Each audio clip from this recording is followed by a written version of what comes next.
When the astronauts were on the moon has like a 2 to 3 second round trip delay. So the phone call between billed as the most expensive phone call ever conducted between the president of the United States and the Apollo 11 crew on the moon, that had delays when you're talking to people in deep space, not even on the moon. You can't say, hey, Chuck, how you doing? And then I got to wait 1.5 seconds for it to get to you. And then the answer. Okay. Okay. Before we had GPS and before we had cell phone towers, there were communication satellites. We still have them, but they're not used for talking to each other. That you park it between Europe and the United States because they're geosynchronous, geostationary. Okay. So they're so high up, their orbit exactly matches the rotation rate of the Earth. All right.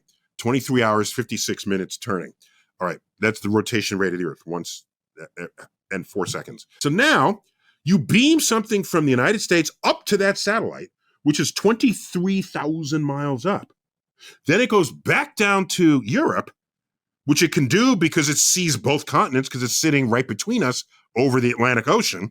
And then it beams back up and back. So that full round trip, it's 23,000 miles up, 23,000 miles down, 23,000 miles back up, 23,000 miles back down.